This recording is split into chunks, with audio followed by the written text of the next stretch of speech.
और एक बहुत खतरनाक किस्म का सांस्कृतिक युद्ध भी इस देश में चल रहा है। सांस्कृतिक युद्ध क्या चल रहा है?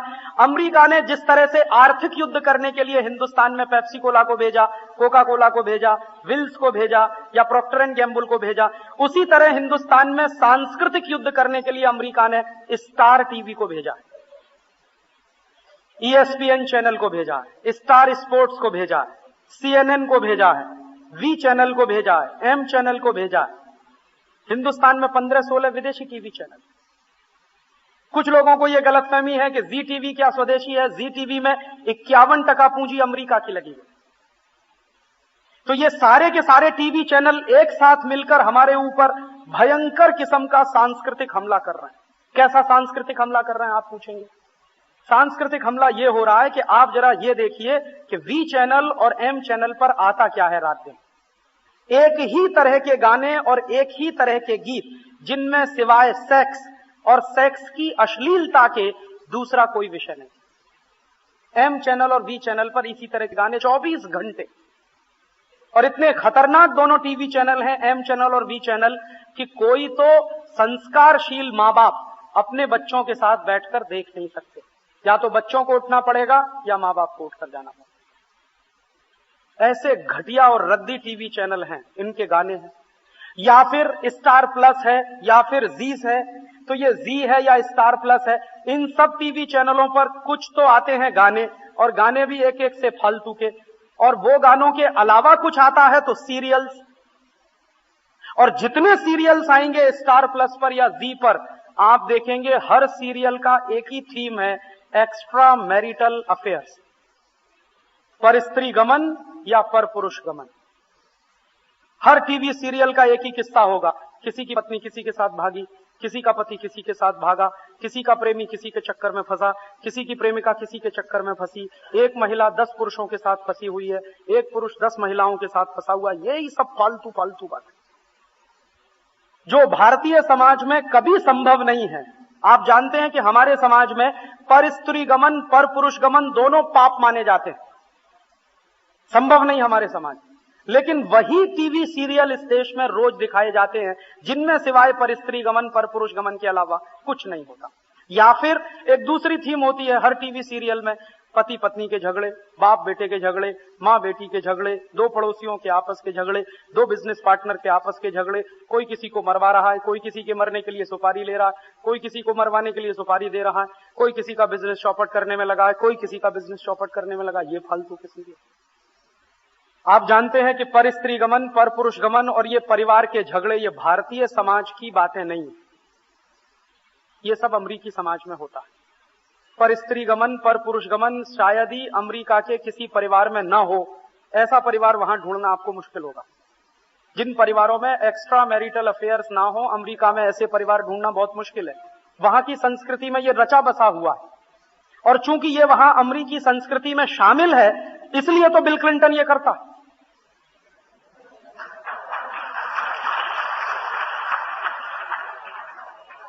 और बिल क्लिंटन ये सब करते हुए भी अमेरिका का राष्ट्रपति रह सकता है, क्योंकि अमेरिका की प्रजा ये सब करती है तो राष्ट्रपति भी करता है।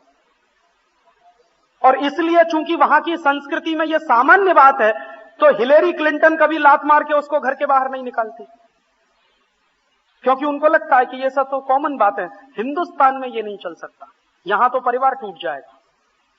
जरा भी शक हुआ पति को पत्नी पर या पत्नी को पति पर, तो परिवार एक नहीं रह सकता, या टूटेगा निश्चित रूप से। क्योंकि हमारे यहां ये संभव नहीं है, हमारे संस्कार में नहीं है, हमारी संस्कृति में नहीं। हमारी संस्कृति में तो यह है कि एक बार पति पत्नी की शादी हो गई तो तोड़ें कैसे, यही नहीं समझ में आता। तोड़ना नहीं आता लोगों को। और आप गांव में चले जाइए, महिलाओं से पुरुषों से बात कर लीजिए कि शादी हो गई जी, वो तो 7 जन्म पहले कहीं तय हो गई थी हमारी, तो हो गई बस। देखा हो पत्नी ने पति को या पति ने पत्नी को, कोई जरूरी नहीं है, हो गई है।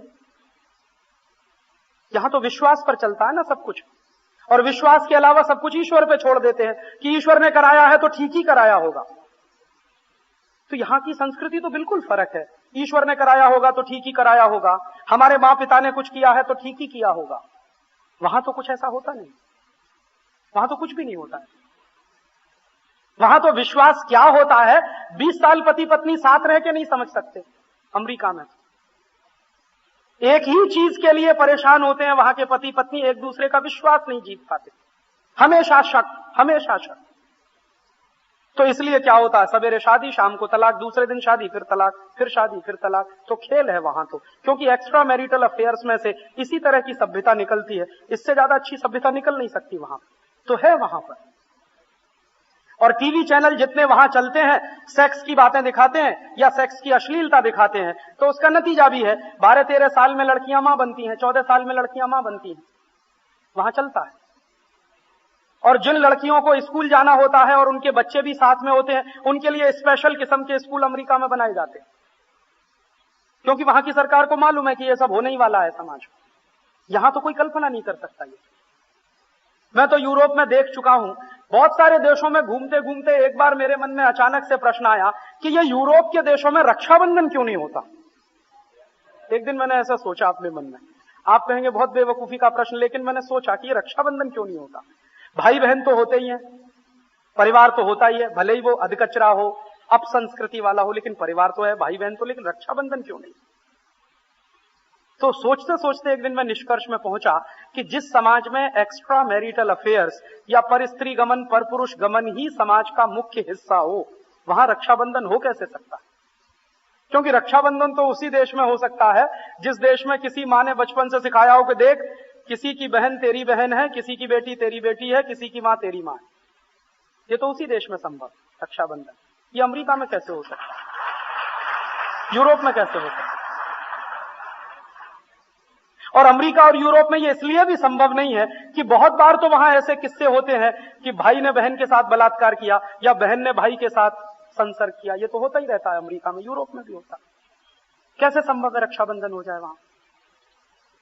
क्योंकि रक्षाबंधन होता है वो सिर्फ धागा नहीं होता है, वो बहन पवित्रता की एक डोर बांधती है भाई की राहत पर कि जवान भाई और जवान बहन के आपस के रिश्ते क्या होंगे, वो तय करता है रक्षाबंधन।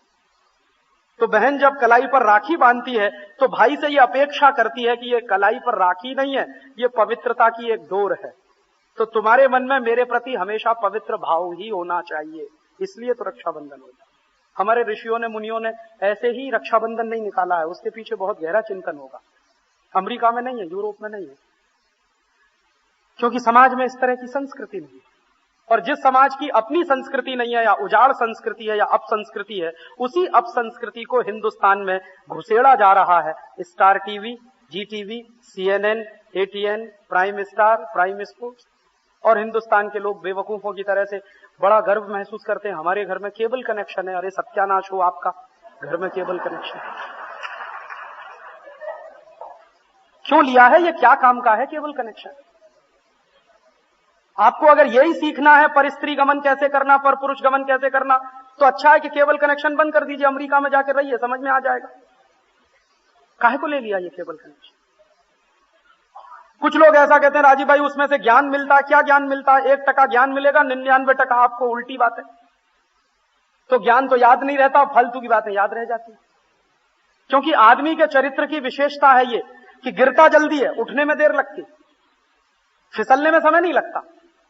फिसलने में, गिरने में, रपटने में, कहीं दुष्चक्र में फंसने में टाइम नहीं लगता, लेकिन अपने आप को नीचे गिरे हुए से उठाने में बहुत समय लगता है।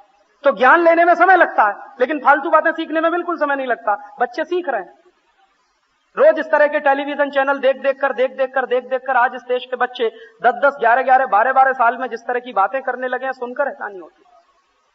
कई बार मुझे अफसोस होता है कि इस देश के बच्चे बचपन में जवान हो रहे हैं इस तरह के टीवी सीरियल देखकर, और हम अपनी संस्कृति भूलते जा रहे हैं और एक पराई संस्कृति में, विदेशी संस्कृति में रहने को गौरव महसूस कर रहे हैं। ये तो बहुत खतरनाक स्थिति है। जब आप अपनी संस्कृति की जड़ों से कट जाएं, एक पराई और विदेशी संस्कृति में जीना शुरू करें और आप माने कि यही हमारे लिए तरक्की है, यही विकास है, ये तो बहुत मुश्किल स्थिति है। आपको तो अपने पराये का भेद भी खत्म हो गया होगा तब। इसी को मैं सांस्कृतिक आक्रमण मानता हूं। ये 3-4 तरह के खतरनाक आक्रमण इस देश में, एक तो राजनीतिक आक्रमण है, दूसरा आर्थिक आक्रमण है, तीसरा सांस्कृतिक आक्रमण है, और एक तकनीकी आक्रमण है। अब प्रश्न ये है कि जिस तरह हमारे देश की सीमाओं पर रहने वाले जवानों ने इस देश को राजनीतिक आक्रमण से बचाया, एक एक इंच जमीन की रक्षा की, भले ही अपनी जान दी, तो अब जिम्मेदारी हमारे ऊपर बनती है कि हम इस देश को आर्थिक और सांस्कृतिक आक्रमण से बचा पाते हैं कि नहीं बचा पाते। ये जिम्मेदारी हमारी है, क्योंकि इस देश की सीमा पर लड़ने वाले सैनिक सारे युद्ध नहीं लड़ सकते। वो राजनीतिक युद्ध लड़ सकते हैं, दुश्मन ने आपकी जमीन छीनी तो छीन कर वापस ला सकते हैं, लेकिन दुश्मन ने अगर आपका पैसा छीन लिया, दुश्मन ने आपकी संस्कृति को छीन लिया, वो वापस लाने का काम सेना नहीं कर सकती, वो काम आपको करना होगा। सबकी जिम्मेदारी बटी होती है समाज में। बाप का फर्ज बाप अदा करता है, मां का फर्ज मां अदा करती है, भाई का फर्ज भाई अदा करता है, बहन का फर्ज बहन अदा करती है। सबके अलग अलग कर्तव्य होते हैं, सबके अलग अलग फर्ज होते हैं। तो हमारे सैनिक जो सीमा पर लड़ रहे हैं, उनके कुछ कर्तव्य हैं, उनके कुछ फर्ज हैं, वो अपने कर्तव्य को पूरा कर रहे हैं, अपने फर्ज को पूरा कर रहे हैं। तो हमें अपने बारे में सोचना होगा कि हमारे जो कर्तव्य और फर्ज पूरे करने चाहिए। तो आपका एक ही फर्ज और कर्तव्य इस समय बचता है, वो है कि राष्ट्र की अर्थव्यवस्था को बचाना, या राष्ट्र को आर्थिक युद्ध से बाहर निकाल कर लाना, और राष्ट्र को सांस्कृतिक युद्ध से बाहर निकाल कर लाना। तो आप पूछेंगे, ये आर्थिक युद्ध से देश को बाहर कैसे निकालें, सांस्कृतिक युद्ध से देश को बाहर कैसे निकालें? आर्थिक युद्ध और सांस्कृतिक युद्ध से देश को बाहर निकालने का रास्ता एक डायनामाइट बम के सामने से होकर गुजरता।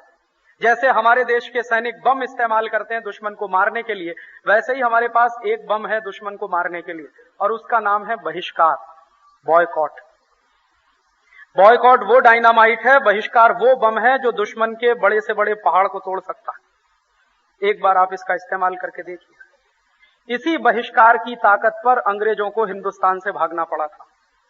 1905 में यही बहिष्कार आंदोलन लोकमान्य तिलक ने चलाया था, 1907 में सावरकर ने चलाया, 1915 में गांधी जी ने चलाया। इसी बहिष्कार के आंदोलन की ताकत पर अंग्रेज भागे थे। तो वही बहिष्कार का आंदोलन अगर हम फिर से चलाएं तो ये दुश्मन देश की कंपनियां भी भागी। तो आपको अपना फर्ज निभाना है। माने कि दुश्मन देश की कंपनियों का सामान खरीदना बंद। अगर हम दुश्मन की कंपनियों का सामान खरीद रहे हैं तो अपने राष्ट्र से गद्दारी ही कर रहे हैं। तो आप